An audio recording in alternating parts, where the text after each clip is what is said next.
Olá, aluno, seja bem-vindo para mais uma aula de física. Eu sou a professora Luísa e hoje veremos o estudo dos gases e suas transformações, parte 1.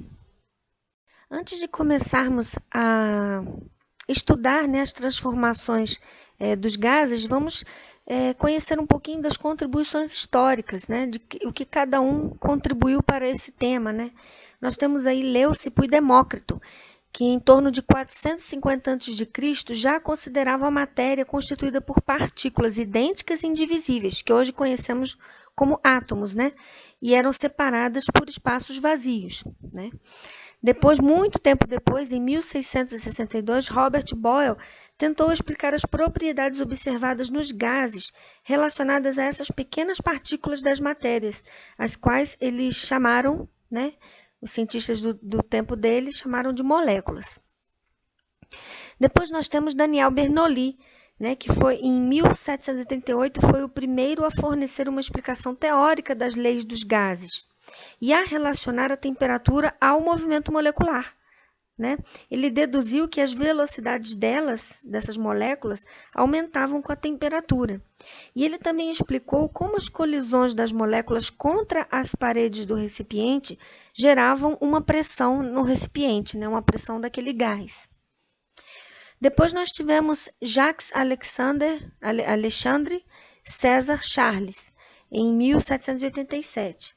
Ele propôs a primeira lei dos gases, que nós veremos com mais detalhes nesta aula. Nós vamos dar ênfase ao 4, 5, 6, 7 neste estudo dos gases, ok? Depois nós tivemos Joseph Louis Gay-Lussac. Em 1802, ele propôs a segunda lei dos gases e publicou a primeira, que é a lei de Charles, porque Charles morreu antes de publicar sua lei. Então, Gay-Lussac publicou a sua lei e a de Charles antes. Depois, nós tivemos aqui Amadeu Avogadro, em 1811, propôs uma relação entre volume e número de mols de gases diferentes, que também nós veremos com mais detalhes neste estudo. Depois nós tivemos Émile Clapeyron, em 1834, ele propôs a lei geral dos gases ideais a partir dos estudos de Charles, Gay-Lussac e Avogadro, e veremos também com mais detalhes neste estudo. No 8, nós temos aqui o Ludwig Boltzmann e James Maxwell. Eles foram cientistas que contribuíram muito em diversas áreas da física, mas com relação a esse conteúdo que nós estamos estudando dos gases, eles contribuíram muito para a teoria cinética dos gases através da mecânica estatística.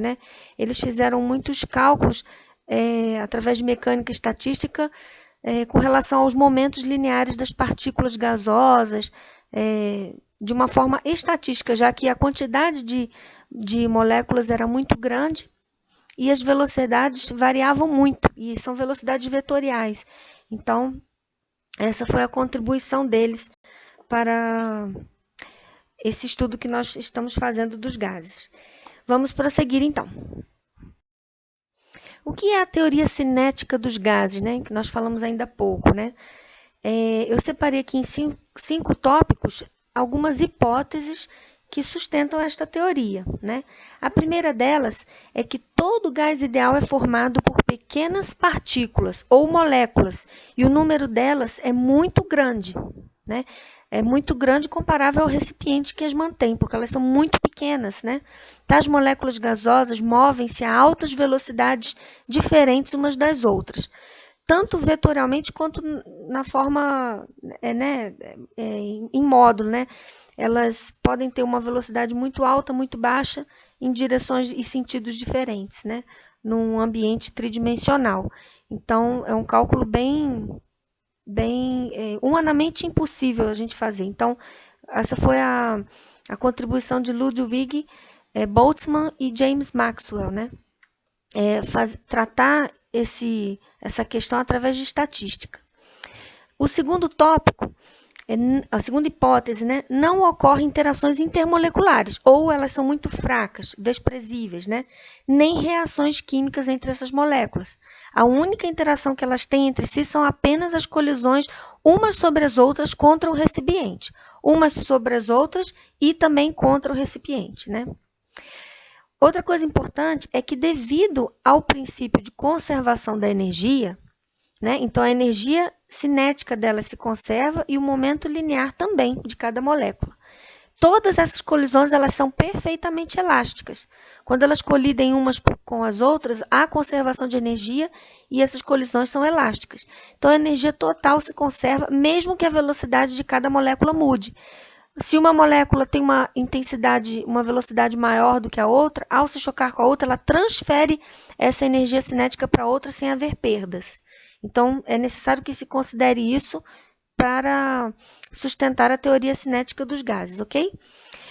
Quarta hipótese, as moléculas são infinitamente pequenas e, por isso, a maior parte do volume de um gás é feito de espaço vazio. Nós podíamos juntar essa 4 com a 1, né?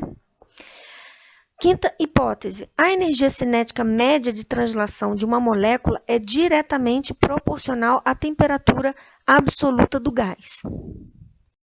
Então, com isso aqui, a gente relaciona a velocidade das moléculas com a temperatura, né? O grau de agitação delas com a temperatura. Pessoal, o que é um gás ideal? É todo gás que apresente um comportamento previsto pela teoria cinética dos gases. Então, vamos fazer um breve resumo da teoria e, se um gás ele atende essas hipóteses da teoria, então ele é considerado um gás ideal. Se ele se movimenta, se suas moléculas se movimentam ao acaso, então é o gás ideal, é o movimento browniano, tá? Se elas não exercem ação mútua, não existem interações intermoleculares, né? Ou elas são tão pequenas que podem ser consideradas desprezíveis, então ele é um gás ideal. Se chocam-se de forma elástica, ocorre conservação de energia e não existe perda de energia, então é um gás ideal. É importante você saber, querido aluno, que gases reais, quando estão a temperaturas baixas, temperaturas altas e pressões baixas, eles são considerados gases ideais, tá bom? Então, eu coloco uma anotação aí para você anotar no seu caderno. Gases reais, os gases que nós temos aqui na nossa atmosfera, né? Se eles estiverem em tais condições, eles se comportam aproximadamente como um gás ideal, ok? Transformações dos gases. Então, nós veremos aqui as variáveis que descrevem o estado termodinâmico de um gás. São elas a pressão, o volume, a temperatura e a quantidade de matéria. E o que é a pressão? A pressão que o gás exerce nas paredes do recipiente devido às suas colisões, como já vimos anteriormente. Volume é o volume do recipiente que o contém, porque o gás ele tende a ocupar o volume total do recipiente que o contiver, né? Se estivermos numa sala a vácuo e abrirmos uma porta, o ar vai entrar e vai ocupar todo o volume dessa sala. Se eu tiver um vidro de azeitona na minha mão e ele estiver a vácuo e eu abrir, o gás vai ocupar todo aquele volume, né, do vidro de azeitona e eu vou tampar. O gás ele nunca vai ocupar parcialmente o volume de um recipiente, é sempre o volume total. Então, nós podemos dizer que o volume do gás é igual ao volume do recipiente que o contém, ok? Temperatura é a grandeza que mede a agitação das partículas do gás, ok? E quantidade de matéria é a quantidade das entidades elementares presentes no sistema, ou seja, o número de moléculas do gás, certinho? Então, a gente tem, seja moléculas ou átomos, partículas, a gente vai considerar o número dessas entidades como quantidade de matéria. É o número de mols, né, que nós vamos ver com mais detalhes. Você, querido aluno, pode acompanhar este slide na página 3 do seu livro. Então, vamos conhecer a primeira lei da transformação dos gases, a primeira em ordem cronológica, né? A lei de Boyle-Mariotte, né? Boyle era um cientista e Mariotte era um padre. E ele também teve suas contribuições, era muito interessado no estudo da física. E ele teve suas contribuições nessa área. Nós temos, então, a lei postulada da seguinte forma. A uma temperatura constante, o volume ocupado por uma quantidade fixa de gás é inversamente proporcional à pressão aplicada. O que significa isso? Eu tenho uma pressão, né? E eu tenho um volume. E isso gera uma constante. Por exemplo, eu tenho uma pressão 1, vamos dizer que ela é alta, e meu volume pequeno. isso aqui é igual a uma pressão pequena com um volume alto, né? Então, isso é inversamente proporcional, isso gera um valor constante, tá? Então, a gente vê aqui o exemplo das seringas, né? Eu tenho uma seringa, supondo que eu coloque meu dedo aqui na ponta da seringa. Está com este volume aqui. Eu não sinto uma pressão, eu não sinto nenhuma pressão do ar, né? E ocupa um volume maior. Mas se eu começo a apertar essa seringa, o seu volume vai diminuir. E eu vou sentir uma pressão maior no meu dedo, uma pressão do ar contra o meu dedo, né? E o volume diminuiu. Isso significa que a temperatura se manteve constante, não houve alteração da temperatura, tá? Houve apenas mudanças da pressão e do volume. Então, nós podemos chamar isso de transformação isotérmica. Então, a gente desenha uma isoterma, tá? Uma isoterma é uma hipérbole equilátera, tá? Então, a gente tem hipérboles equiláteras aqui. Quanto maior for a minha temperatura, mais alta fica a minha isoterma, ok? Então, a gente colocou aqui as temperaturas em ordem crescente aqui, ok? Então, recapitulando e concluindo essa questão. A temperatura se mantém constante enquanto o volume e a pressão varia de forma inversamente proporcional.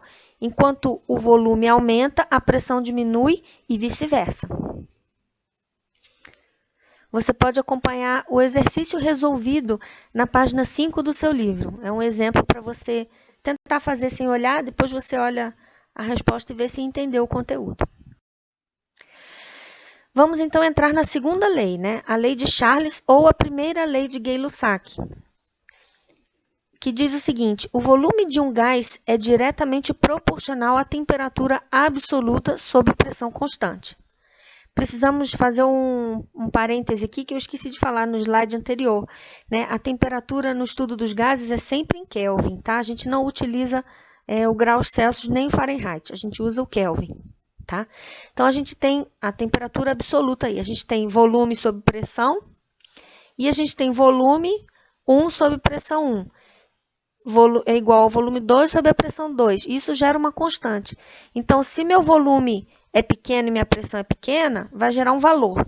Se eu tenho um volume grande e uma pressão grande, vai gerar o mesmo valor. Então, eles são diretamente proporcionais.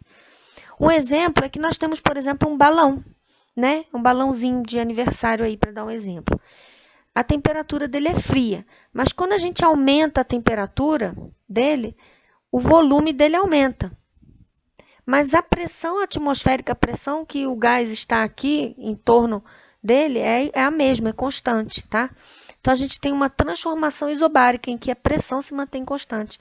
Então, a gente tem aqui algumas retas nesse gráfico volume por temperatura e colocamos aqui em ordem crescente de pressão, como se comporta numa curva.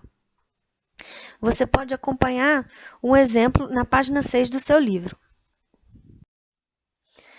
Aqui a gente pode ver nessa imagem um experimento que demonstra exatamente isso, né? Eu tenho um balão com um volume maior e uma temperatura mais quente. Quando se coloca gelo seco sobre esse balão, ele tende a murchar porque o gás tende a se contrair, né? E se fosse aumentar a temperatura dele, ele teria a tendência de se dilatar, né? Então, a pressão ela é constante, mas quando a gente aumenta o volume, a gente aumenta a temperatura também. E se a gente diminui o volume, também diminui a temperatura, tudo de forma proporcional. Então, a gente vai ver agora a terceira lei, né? Ou a lei de Gay-Lussac, que é a segunda lei de Gay-Lussac, que diz o seguinte: a pressão de um gás é diretamente proporcional à temperatura quando o seu volume permanece constante, né? Então, a gente tem aqui a pressão sobre a temperatura, né? A pressão sobre a temperatura no estado inicial é igual à pressão sobre a temperatura no estado final, porque é uma transformação isovolumétrica, tá? Ou isocórica. Vocês vão ver muito este nome, isocórica, tá? Mas isovolumétrica é mais comum. Então, a gente tem o seguinte exemplo aqui, uma panela de pressão, tá? Algo que é bem comum do nosso dia a dia, principalmente nós brasileiros aí que gostamos de feijão, né? Então, digamos que a gente tem uma panela de 5 litros. O volume vai ser o mesmo antes de colocar o feijão para cozinhar e depois dele estar cozido, né? O volume vai ser de 5 litros, né? Então, a gente tem aqui uma temperatura fria, né? Ainda não colocamos em aquecimento. E é uma pressão baixa, uma temperatura baixa e uma pressão baixa. Mas quando a gente aquece esta panela de pressão, nós sabemos que ela aumenta a sua pressão. Por quê? Porque nós estamos fornecendo calor a ela. E o seu volume se mantém constante. Então, a gente consegue observar esse efeito aí da panela de pressão. Vamos desconsiderar que esteja escapando aqui um pouquinho de gás por esse caninho aqui da panela de pressão, né? Então, pessoal, o volume aí se mantém constante e enquanto a temperatura aumenta, a pressão também aumenta, ok? Essa transformação é a transformação isovolumétrica, também conhecida como transformação isocórica, tá? Você pode acompanhar o exercício resolvido na página 8 do seu livro. Agora chegamos na parte dos exercícios resolvidos, né? Vocês vão ter aí alguns exemplos para poder entender melhor o tipo de questões que cai sobre esse tema. Aproveite para tentar resolvê-los sozinhos antes da resposta aparecer. Boa sorte!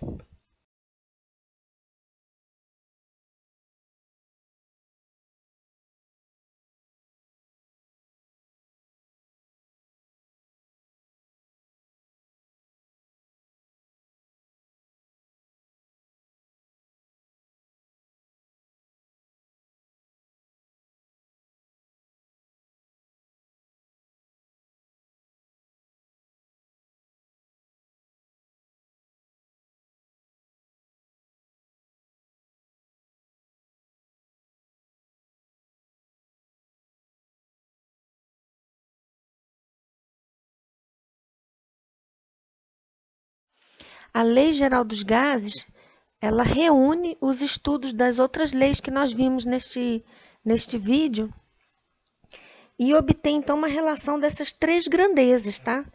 Então, nós temos três variáveis, né? Temperatura, pressão e volume. Quando nós mudamos duas dessas variáveis, a terceira permanece constante.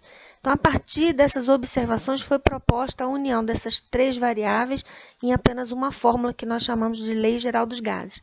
Ela ainda vai sofrer mais uma modificaçãozinha.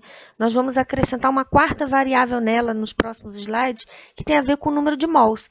Então, para isso é importante a gente perceber que para todas as transformações que vimos, a massa do gás ela é constante, ou seja, o número de moléculas do sistema ele é fixo e, portanto, não varia.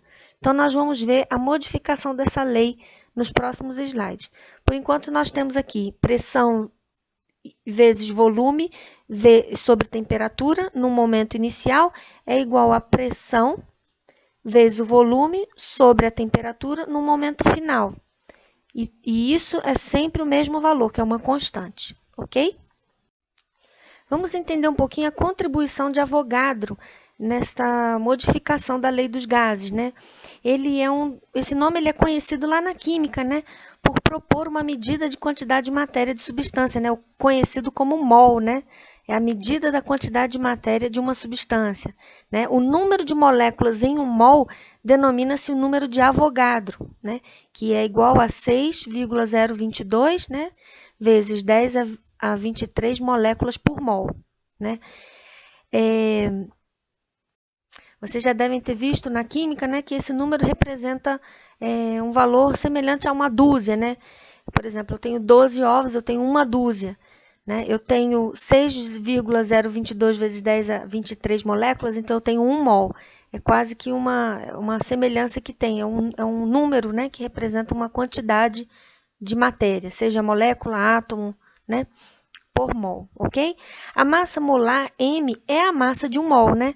Então, quando você tem lá a massa molecular da água igual a 18 gramas por mol, significa que em 1 mol você tem 18 gramas, né, de moléculas de água, né, 18 gramas de água, ok? Você vai ter esse número aqui, ó, 6,022 vezes 10 a 23 moléculas de água, que representa 1 mol, que representa 18 gramas substância, né? Então, a massa molar é isso, né? Então, diante do fato de que a massa não varia, a massa do gás não varia durante essas transformações e o seu volume é fixo, né? A gente pode trabalhar com o número de mols, em vez de utilizar a massa, porque a massa ela vai variar de gás para gás, né? De matéria para matéria, mas o número, a quantidade de matéria, né? Não vai mudar, né? Você tendo um mol de uma substância e um mol da outra, você consegue trabalhar melhor a lei dos gases em vez de trabalhar com massa, né? E qual foi a lei de Avogadro, né? A lei dele foi postulada da seguinte forma: volumes iguais de gases diferentes sob a mesma temperatura e pressão contêm o mesmo número de moléculas. Então, se eu tenho um gás de oxigênio e um gás de hidrogênio, eles estão com o mesmo volume e a mesma temperatura e pressão, então eles possuem o mesmo número de moléculas. Então, é muito mais fácil, a partir dessa lei, a gente trabalhar com o número de moléculas e não com a massa dos gases, ok? Então, nós temos a equação do gás ideal, né? Nós colocamos ela aqui. PVT1 é igual a PVT2. PVT no momento inicial é igual a PVT no momento final. E isso é igual a uma constante. E nós vimos que essa constante está relacionada ao número de mols, né? E também está relacionada a uma constante que nós chamamos de constante dos gases ideais. Ela possui dois valores aqui, porque depende das unidades que estão aqui no final, né? Aqui nós temos joule e aqui litro por atm. Quando a gente modifica essas unidades, o valor também é modificado, né? E aí, quando a gente passa a temperatura para o lado de cá, essa equação se transforma em PV é igual a nRT. E essa equação aqui, ela é conhecida como a equação de Clapeyron, tá? É muito conhecida como equação de Clapeyron. Vamos lembrar aqui que o número de mols é igual à massa total do gás sobre a massa molar. Então, se o exercício não te deu o número de mols de um gás, mas te deu a massa lá, eu tinha 100 gramas do gás tal e a massa molar dele é tal. Então, você calcula o número de mols, tá? Então, você vai pegar essa massa total dividido pela massa molar, você vai ter o número de mols e vai poder utilizar na equação de Clapeyron, ok? Então, essa equação é a lei dos gases ideais e essa aqui é a equação de Clapeyron.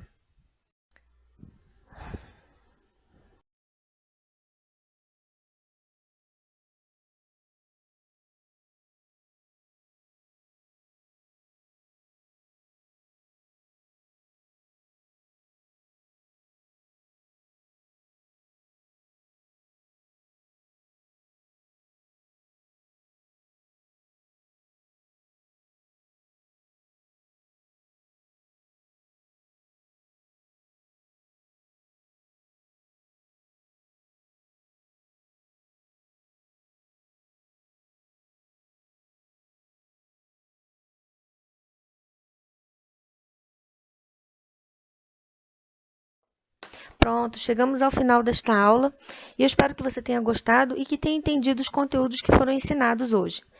Não deixe de estudar pelo seu livro, acompanhe a matéria por lá também. Acesse também diariamente o eClass para ver o que os professores estão deixando para você lá de atividade e de conteúdo. E também não deixe de fazer os exercícios, eles são muito importantes para você fixar o que você está aprendendo. Desejo a você bons estudos, fiquem com Deus, até a próxima, tchau, tchau.